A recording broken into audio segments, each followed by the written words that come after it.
अस्सलाम वालेकुम। मेरा नाम मोहम्मद उसामा है और आज का जो हमारा टॉपिक है वो है हाइड्रोजन स्पेक्ट्रम। तो लास्ट वीडियो में हमने डिस्कस किया था स्पेक्ट्रम के बारे में कि स्पेक्ट्रम क्या होता है। तो स्पेक्ट्रम की एक टाइप होती है हमारे पास जिसमें हमारे पास हाइड्रोजन स्पेक्ट्रम है। तो हम देखते हैं कि भाई हाइड्रोजन स्पेक्ट्रम क्या होता है। तो जब हम हाइड्रोजन स्पेक्ट्रम की बात करते हैं यानी कि हाइड्रोजन स्पेक्ट्रम की जब हम बात कर रहे हैं तो हमने कहा कि भाई हाइड्रोजन जो है एक सिंपलेस्ट एटम होता है। सही है, सिंपलेस्ट क्यों होता है? क्योंकि पीरियोडिक टेबल में सबसे छोटा एलिमेंट यानी कि सबसे कम एटॉमिक नंबर वाला एलिमेंट जो है वो हाइड्रोजन होता है। तो हमने बोला कि भाई हाइड्रोजन जो है सिंपलेस्ट एटम है। तो अब हमने क्या किया, हमने बोला कि भाई hydrogen is the simplest atom which has only one electron in its first orbit. उसके पहले शेल के अंदर सिर्फ एक इलेक्ट्रॉन पाया जाता है। सही है। अब क्या होता है कि जब भी इलेक्ट्रिसिटी को हम पास करते हैं किसी भी एटम के उससे, तो हम जब हाइड्रोजन स्पेक्ट्रम की बात कर रहे हैं तो हमने बोला कि हाइड्रोजन स्पेक्ट्रम में से जब भी हम इलेक्ट्रिसिटी को पास करेंगे या फिर कहते हैं कि भाई डिस्चार्ज ट्यूब है जैसे हमारे पास, तो डिस्चार्ज ट्यूब में जैसे ही हमने इलेक्ट्रिसिटी को पास किया, डिस्चार्ज ट्यूब के अंदर हमने हाइड्रोजन स्पेक्ट्रम रखा। सही है। और उससे जैसे ही हमने जो है इलेक्ट्रिसिटी को पास किया, बैटरी से कनेक्ट कर देते हैं हम इसको, इलेक्ट्रिसिटी को पास किया तो क्या होता है, जैसे हाइड्रोजन एटम है तो वो जो है अपने हाइड्रोजन एटम अपने एक्साइटेड स्टेट के अंदर चला जाता है। अब एक्साइटेड स्टेट के अंदर जाना का मतलब क्या होता है? हम जब एक्साइटेड स्टेट की बात करते हैं तो एक्साइटेड स्टेट के अंदर क्या होता है कि इलेक्ट्रॉन्स जंप करके किसी भी हायर ऑर्बिट के अंदर चले जाते हैं। यानी कि लोअर ऑर्बिट से इलेक्ट्रॉन जंप करके, जैसे एक्साइटेड की बात करते हैं तो अगर कोई एक्साइटेड हो, बच्चे एक्साइटेड होते हैं तो क्या करते हैं, वो जंप करते हैं यानी कि उछल कूद करते हैं। तो इसी तरह हम बात करते हैं कि जब इलेक्ट्रॉन्स के मामले में एक्साइटेड होने की बात होती है तो वहां पे भी इलेक्ट्रॉन्स जो है अपने लोअर ऑर्बिट से, यानी कि लोअर ऑर्बिट जैसे कि फर्स्ट ऑर्बिट, एक ही ऑर्बिट है ना हाइड्रोजन के पास, तो सिंपलेस्ट एटम है। हमने बोला कि भाई हाइड्रोजन के पास कितने इलेक्ट्रॉन्स हैं? सिर्फ एक इलेक्ट्रॉन। अब होगा क्या, हाइड्रोजन के पास जो एक इलेक्ट्रॉन है वो जंप करके चला जाएगा किसी भी हायर ऑर्बिट में। ठीक है। अब हायर ऑर्बिट में कैसे जाएगा? भाई इलेक्ट्रॉन एक ही है तो शेल भी एक ही होगा ना। इलेक्ट्रॉन जब एक है, दो इलेक्ट्रॉन पहले शेल के अंदर आ सकते हैं, तो अब एक इलेक्ट्रॉन है तो बोलेंगे कि भाई शेल भी एक होना चाहिए। तो फिर हायर ऑर्बिट कैसे आया? तो ऐसा नहीं होता। हायर ऑर्बिट हमारे पास यानी कि ऑर्बिट जो है, ऑर्बिट की हम बात कर रहे हैं तो ऑर्बिट हमारे पास जितने भी हो सकते हैं, मतलब शेल्स जिसकी हम बात करते हैं, तो जरूरी नहीं है कि अगर एक इलेक्ट्रॉन हो तो शेल एक ही होगा। शेल्स बहुत सारे होते हैं, मतलब इतने के इनफाइनाइट तक हम बोलते हैं कि भाई शेल्स कितने होंगे, हमें पता ही नहीं है शेल्स कितने होंगे, इनफाइनाइट कितने भी हो सकते हैं। सही। लेकिन प्रोबेबिलिटी यानी कि पॉसिबिलिटी क्या है इलेक्ट्रॉन्स के पाए जाने की, वो शुरू के साथ शेल के अंदर, मतलब इलेक्ट्रॉन्स कहां पे पाए जाएंगे? शुरू के साथ शेल के अंदर, मतलब किसी भी एटम के इलेक्ट्रॉन्स। तो हाइड्रोजन के इलेक्ट्रॉन्स कहां पाए जाएंगे? पहले शेल के अंदर। सही, क्योंकि एक इलेक्ट्रॉन है तो पहले शेल के अंदर पाया जाएगा। लेकिन शेल्स कितने? इनफाइनाइट, कितने भी हो सकते हैं, जरूरी नहीं कि भाई एक शेल हो। सही है। तो शेल जितने भी हो, लेकिन इलेक्ट्रॉन जो है वो सिर्फ पहले शेल के अंदर ही होगा। सही है। अच्छा, अब जैसी इलेक्ट्रिसिटी पास हुई, सही है, तो इलेक्ट्रॉन जो कि अभी स्टेबल पोजीशन पे था, अब स्टेबिलिटी से, स्टेबल पोजीशन से ये जब जंप करके जाएगा किसी भी हायर ऑर्बिट में, अब वो हायर कोई भी हो सकता है, 2 में जा सकता है, 3 में जा सकता है, 4 में जा सकता है, किसी भी हायर ऑर्बिट में वो जा सकता है। अब जंप करके चला गया तो अब क्या आ गई भाई? अनस्टेबिलिटी आ गई। सही है। अब अनस्टेबिलिटी आ गई, एटम अनस्टेबल होगा। और आपको पता है कि जब भी अनस्टेबिलिटी की बात होगी तो वहां पे केमिस्ट्री का जिक्र होगा। सही है। केमिकल बॉन्ड करते कब है? जब एटम अनस्टेबल होता है टू अटेन अ स्टेबिलिटी। तो जब भी अनस्टेबिलिटी की बात आएगी तो उस एटम को स्टेबल करने के लिए हमने क्या पढ़नी पड़ती है भाई? केमिस्ट्री पढ़नी पड़ती है। अब ये जंप करके किसी भी हायर ऑर्बिट में चला जाता है तो फिर क्या करते हैं, वो एटम अपने आप को स्टेबल करने के लिए वापसी अपने शेल के अंदर आएगा। जैसे कि ये इलेक्ट्रॉन अगर जंप करके जाता है किसी हायर ऑर्बिट में तो वो इलेक्ट्रॉन वापस जो है जाएगा किसके अंदर? अपने पहले शेल के अंदर। तभी जाके एटम क्या हो जाएगा? स्टेबल हो जाएगा, वरना एटम स्टेबल नहीं होगा। तो हमने बोला तो यही सारी बातें लिखी कि भाई hydrogen is the simplest atom, it has only one electron in its first orbit, पहले शेल में एक electron. Electric discharge is pass through hydrogen then it jumps into any higher orbit. तो वो क्या करेगा, जैसी इलेक्ट्रिसिटी को पास किया तो वो इलेक्ट्रॉन जंप करके किसी भी हायर ऑर्बिट के अंदर चला जाएगा। वह इलेक्ट्रॉन फॉल बैक, और जब वो इलेक्ट्रॉन वापस आएगा अपने ओरिजिनल शेल के अंदर तो क्या होगा, to any lower orbit then following spectral lines will be form. तो कुछ स्पेक्ट्रल लाइंस होती है हमारे पास, तो वो स्पेक्ट्रल लाइंस जो है बन जाएंगी। सही है। अब कैसे बनेंगी, अब वो हम देखते हैं। जैसे कि मैंने बोला कि भाई ये पहला शेल है, सही है, ये एक हाइड्रोजन का एक एटम है जिसके मैंने 1 2 3 4 5 6 7 शेल बना दिए। सही है। अब 7 शेल बनाए हैं तो मैं बोल रहा हूं कि भाई इलेक्ट्रॉन यहाँ पे पहले शेल के अंदर पाया जा रहा है। सही है। तो इलेक्ट्रॉन पहले शेल के अंदर पाया जा रहा है। अब जैसी इलेक्ट्रिसिटी को पास किया, इलेक्ट्रॉन जंप करके आ जाता है, लेट्स सपोज 7वें में आ जाता है। सही है। तो अगर 7वें से ये जो है अब अनस्टेबिलिटी हो गई, जैसे 7वें में आया, 6ठे में आया, 5वें में आया, किसी में भी आया, सही है, तो एटम क्या हो गया, अनस्टेबल। अब वो अपने आप को स्टेबल करने की कोशिश करेगा। तो जब वो अपने आप को स्टेबल करने की कोशिश करेगा तो वापसी अपने शेल के अंदर आने के लिए, जैसे कि यहां से अगर ये यहां पे आ रहा है तो जो सीरीज, जो लाइन हमारे पास एक स्पेक्ट्रल लाइन प्रोड्यूस होगी, और ये वो कुछ स्पेक्ट्रल लाइन थी।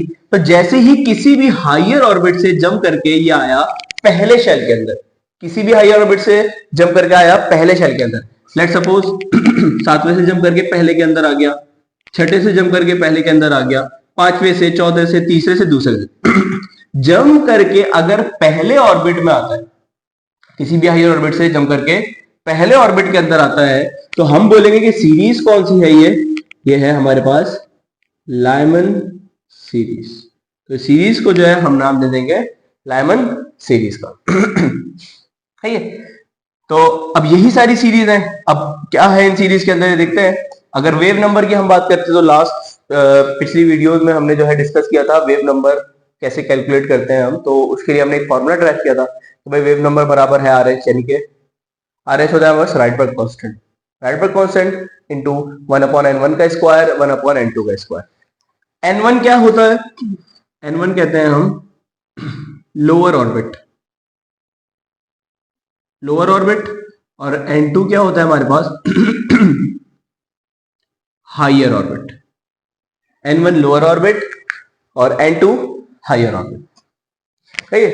तो हमने बोला अब हमें कैसे पता चलेगा कि भाई लाइमन सीरीज बन रही है, बाल्मर सीरीज बन रही है, पार्सन सीरीज बन रही है, ब्रैकेट बन रही है, फिर फंड सीरीज बन रही है। सही।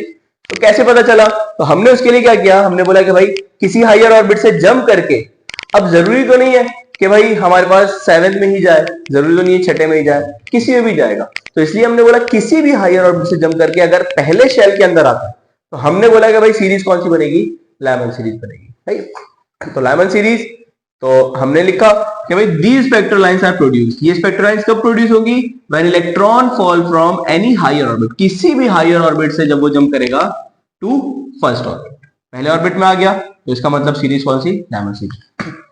अब जरूरी तो नहीं है कि भाई डायरेक्ट फर्स्ट में आए, जरूरी तो नहीं है। अब मैं बोल रहा हूं कि भाई 7वें में चला गया, 7वें से वो जंप करके पहले जा रहा है किसमें, दूसरे में जा रहा है, फिर उसके बाद वो जाएगा किसमें, पहले में। लेकिन अभी उसने कहां पे जंप किया, दूसरे के अंदर जंप किया। अब 7वें से जंप किया कहां पे, दूसरे में, 6ठे से जंप किया दूसरे में, 5वें, 4थे, तीसरे से जंप किया किसमें, दूसरे में। किसी भी हायर ऑर्बिट से जंप करके अगर जाता है किसमें, दूसरे में, तो जो सीरीज बनेगी उसको हम नाम देंगे बाल्मर सीरीज। तो जो सीरीज बनी नाम दिया भाई बाल्मर सीरीज। अगर पहले में जा रहा है तो लाइमन सीरीज, दूसरे में जा रहा है तो बाल्मर सीरीज। ठीक है। These spectral lines are produced when electron fall from any higher orbit to, sorry first orbit लिख दिया, यहाँ पे होगा second orbit, क्योंकि first orbit ऑलरेडी यहाँ पे हमारे पास मौजूद था, तो higher orbit to second orbit। अगर second orbit में जंप करके जा रहा है हमने बोला भाई सीरीज का नाम बाल्मर सीरीज। ठीक है। अच्छा, अब हम बात कर रहे हैं these spectral lines lie in ultraviolet region। अब अल्ट्रावायलेट रीजन क्या होता है, हमने लास्ट वीडियो में डिस्कस किया था कि जब हम बात करते हैं स्पेक्ट्रम की तो जैसे रेनबो कलर्स की जब हम बात करते हैं, तो जब भी सनलाइट को हम प्रिज्म से पास किया हमने, तो 7 कलर्स प्रोड्यूस होते हैं जिनको हम विबग्योर का नाम देते हैं, जिनमें सबसे टॉप पे रेड होता है और सबसे नीचे वॉलेट होता है।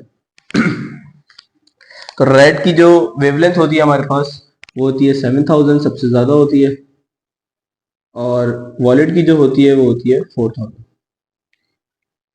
तो ये वो रेज है, ये वो हमारे पास कलर्स हैं जो कि इंसान की आंखों को विजिबल होते हैं। तो इंसान के देखने की जो रेंज है, इंसान की आंखों की जो देखने की रेंज है वो है 4000 टू 7000। इसके बिटवीन अगर कोई चीज, इस वेवलेंथ के बिटवीन अगर कोई चीज लाई करती है तो इंसान वो आंखों से देख सकता है, वरना इंसान को वो आंखों से नजर नहीं आएगी। जैसे अगर मैं बोलता हूँ कि भाई 4000 नहीं है, कोई चीज है और जिसकी वेवलेंथ है 3500, तो इंसान को वो नजर नहीं आएगी। कोई ऐसी चीज है जिसकी वेवलेंथ है 7500, तब भी वो इंसान को नजर नहीं आएगी। तो बहुत सारी वेव्स ऐसे हैं हमारे पास, जैसे एक्स रेज हमें नजर नहीं आती, सही है, गामा रेज नजर नहीं आती, अल्फा रेज, बीटा रेज, ये सारी रेज, माइक्रोवेव, ये भी नजर नहीं आती। तो जिस तरह इंसान के सुनने की एक रेंज होती है 20 टू 20,000 हर्ट्ज, तो इसी तरह इंसान के देखने की भी एक रेंज होती है जो कि 4000 से 7000 है। तो अब चूंकि सबसे लास्ट, सबसे ज्यादा मोस्ट बैंड कलर जो है कौन सा है, जो सबसे ज्यादा बैंड होता है, वो कलर है हमारे पास वॉलेट, जिसकी वेवलेंथ 4000। तो वॉलेट से नीचे अगर कोई भी रेज हमारे पास आती है वेवलेंथ वाली, तो हम उसको बोल नाम दे देंगे अल्ट्रा वॉलेट रीजन। तो ये हो जाएगा अल्ट्रा वॉलेट रीजन, मतलब 4000 से कम अगर किसी की वेवलेंथ है तो वो क्या कहलाएगी, अल्ट्रा वॉलेट, क्योंकि वॉलेट पे खत्म हो रहा है तो इसके नीचे वाली हमारे पास अल्ट्रा वॉलेट। अब कोई ऐसी वेवलेंथ है जिसकी कोई ऐसे कलर है जिसकी वेवलेंथ 7000 से ज्यादा है, यानी कि 7500 हो, तो अब रेड पे चूंकि सबसे ऊपर है तो इससे ज्यादा वाली जो भी चीज होंगी तो हम उनको नाम देंगे इंफ्रा रेड रीजन कहेंगे, सही है, क्योंकि 7000 से ज्यादा है तो इंफ्रा रेड और अल्ट्रा वॉलेट। तो हमने यही कहा कि भाई ये कहां पे, ये स्पेक्ट्रल लाइंस कहां पे लाई करेंगी, तो हमने लिखा these spectral lines lie in ultraviolet region, यानी कि उनकी वेवलेंथ कितनी होगी, 4000 से बिलो होगी, सही है। तो अल्ट्रा वॉलेट रीजन ऊपर होती है, 7000 से ज्यादा होती तो हम बोलते भाई इंफ्रारेड रीजन में लाई करेगी। ये कहां पे लाई करी है भाई, अल्ट्रा वॉलेट रीजन में। अच्छा, अब हेयर N1, N1 क्या होगा हमारे पास यहाँ पे 1 होगा, सही है। क्यों, N1 क्या है पहले तो ये समझ लो भाई, लिखा है यहाँ पे N1 क्या है, लोअर ऑर्बिट। तो हायर ऑर्बिट तो हमने बोला कहीं भी चला जाए, दूसरे में, तीसरे में, चौथे में, पांचवें, छठे, सातवें, आठवें, नवे, 10, किसी में भी चले जाए, लेकिन वापसी अगर किस में आएगा तो हमारे पास लेमन सीरीज बनेगी, तो वो है पहले पे, सही है। तो इसलिए N1 यहाँ पे क्या होगा, लोअर ऑर्बिट, यानी कि लोअर शेल कौन सा है भाई 1। हायर ऑर्बिट कुछ भी हो सकता है, 2, 3, 4, 5, 6, 7 कुछ भी हो सकता है। तो यहाँ पे अगर हमें वैल्यूज पुट करनी हो तो हम लिखेंगे कुछ इस तरह इसको कि भाई आर एच, यानी कि वेवलेंथ अगर इसकी हमें निकालनी हो, सॉरी वेव नंबर, तो R H into 1/N1। N1 हमें पता है क्या है 1, तो N1 की वैल्यू हमने रख दी कितनी, 1 का स्क्वायर 1 ही हो जाएगा, तो 1/N2 जो है हमारे पास कुछ भी हो सकता है, ठीक है। लेमन सीरीज ये अगर लिखा हो हमें पता चल गया भाई कौन सी सीरीज है, लेमन सीरीज है। अब बाल्मर सीरीज, तो यहाँ पे आपको पता है N1 कितना होगा, 2 होगा, और N2 कितना होगा, यानी कि हायर ऑर्बिट कुछ भी हो सकता है, 3, 4, 5, 6, 7 कुछ भी हो सकता है, ठीक है। ये कहां पे लाई करेगी भाई, ये किसी भी हायर ऑर्बिट से अगर जंप करके सेकंड में आ रहा है तो हमारे पास बाल्मर सीरीज। ये कहां पे लाई करेगी, विजिबल रीजन। विजिबल रीजन कौन सा है, जो इंसान को नजर आता है, यानी कि उसकी रेंज कितनी होनी चाहिए, 4000 से 7000, तो इस रीजन को हम बोलेंगे विजिबल रीजन, ठीक है। तो ये विजिबल रीजन हो गया हमारे पास। फिर उसके बाद नेक्स्ट है हमारे पास पास्टन सीरीज। ये स्पेक्ट्रल लाइन कब प्रोड्यूस होंगी, जब भी कभी किसी हायर ऑर्बिट से, पहला हो गया, दूसरा हो गया, हायर ऑर्बिट से किसी तीसरे ऑर्बिट में आ रहा है, किसी भी हायर ऑर्बिट से, तो जो स्पेक्ट्रल लाइंस जनरेट होंगी उसको हम नाम देंगे इसका पास्टन सीरीज का, सही है। These spectral lines lie near infrared region.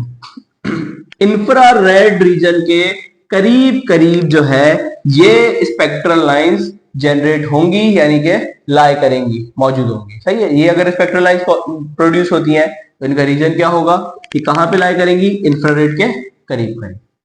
ये लाई करेंगी mid of the infrared. Infrared आपको पता है कि भाई इंफ्रारेड, ये वाला इंफ्रारेड है, रेड से ऊपर वाले जितने भी रीजन, पूरा रीजन जो है वो पास इंफ्रारेड का है।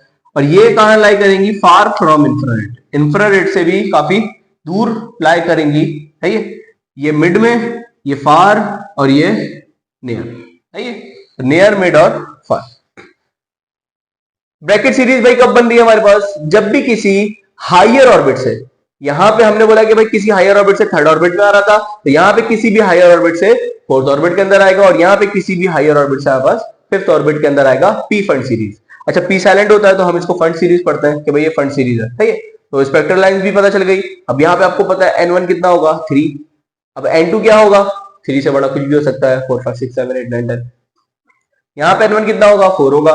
यहाँ पे N2 क्या होगा भाई, 5 6 7 8, उससे बड़ा कुछ भी हो सकता है। फिर यहाँ पे 5 और 6 7 8 9 10 कुछ भी हो सकता है। तो अब ये सीरीज जो है आपको क्या करना पड़ेगा, लाइन से याद, सीक्वेंस से याद करनी पड़ेगी, ताकि याद हो कि भाई हाँ पहले लाइमन सीरीज आती है। तो अब सीरीज का नाम याद है आपको कि भाई पहले लाइमन आता है, फिर उसके बाद बाल्मर आता है, सही है, फिर उसके बाद पास्चन आता है, फिर ब्रैकेट आता है, फिर फंड आता है। तो ये सीरीज अगर याद है तो आपको पता चल जाएगा कि भाई किसी हायर ऑर्बिट से पहले में आ रहा है तो पहली वाली, किसी हायर ऑर्बिट से दूसरे में आ रहा है, तीसरे में आ रहा है, चौथे में आ रहा है, पांचवें में आ रहा है, सही है। तो इस सीक्वेंस से आप जो है इसको आसानी से याद कर सकते हो, सही है। तो इसके लिए एक जो है निमोनिक्स भी यूज करते हैं, हम काफी सारे निमोनिक्स यूज करते हैं वैसे तो, लेकिन जो है कहते हैं कि लड़का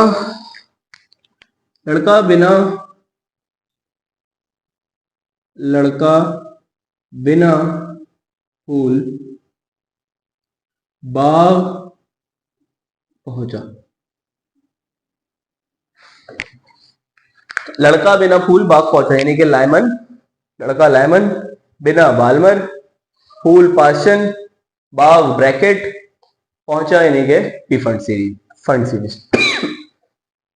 तो निमोनिक है याद करने के लिए, ताकि जो है आपको सीक्वेंसेस को ये जो है आपको याद हो जाए, ठीक है। तो स्पेक्ट्रम का टॉपिक हमारे पास खत्म हो गया है। नेक्स्ट जो है हमारे पास एक्स रेज, उसको जो है हम इंशाल्लाह नेक्स्ट वीडियो में डिस्कस करेंगे, ठीक है। तब तक के लिए अल्लाह हाफ़िज़।